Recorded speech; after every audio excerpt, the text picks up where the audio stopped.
Hi lads, happy Homebrew Wednesday. So, this week, well, Saturday weekend gone, it was another Uvu brew, another great day. Cracking, absolutely fantastic Uvu, it really is. So, what did we brew? I brewed the SJ pour, or what I'm hoping is going to be the SJ pour. I'm getting a bit tight because I'm doing a stout.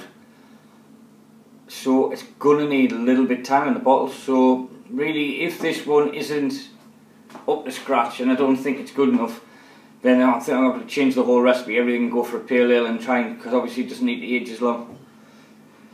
But here's what we've got. It's a mocha, coffee and chocolate. So it was 4 kilos of Malasota, 1 kilo of crystal, 250 grams of the chocolate malt, 300 grams of torrefied wheat, and 200 grams of roasted barley.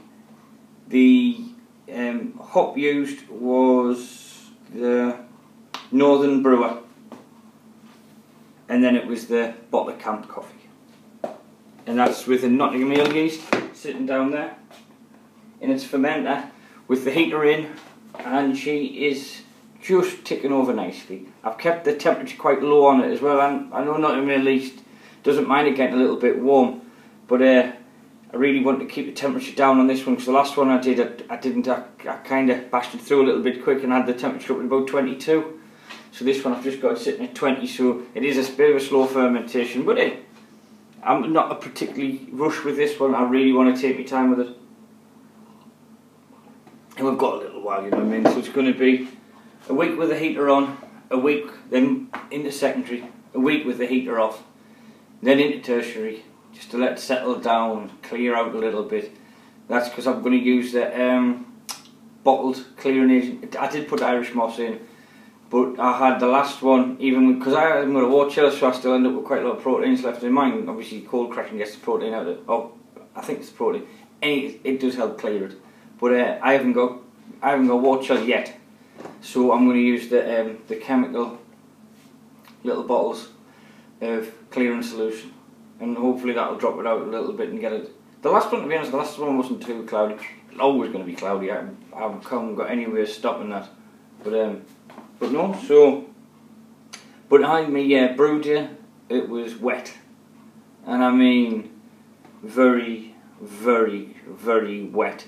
I've got a little bit of footage, so what I'm going to do is I'm going to tag that footage in, so you can have a little look, and you can see what conditions I had to brew in. If I hadn't been doing the SJ, I probably would have just cancelled the brew day. It was just the fact that I really, really want to get this in and done and bottled so it can sit, because the last lot I had, by the time it was 2 months old, it was really, really becoming a really good beer. It was still too chocolatey and it was still a little bit too coffee.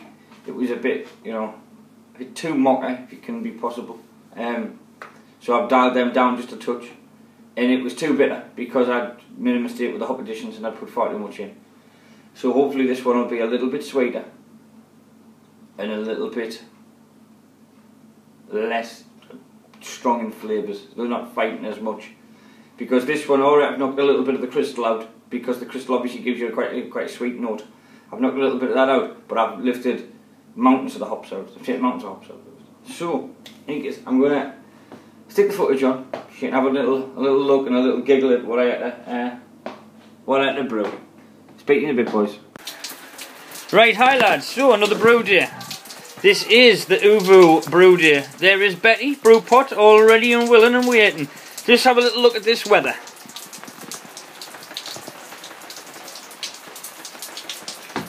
Can we see that? That's the joys of what I've got to brew in today. It's absolutely lashing it down. So, today is going to be the big Uvu brew off. See you in a bit, boys. So hi lads, so it was a little bit wet. Actually, on that footage you can't see how heavy the rain is, but the brew pot was actually, I stand it on a crate just to keep it off the floor, basically, because it's electric and it's metal and there's a lot of water about, and I've got a little tap on, so it's easy for me to get to recirculate if I've got a little bit of height on it.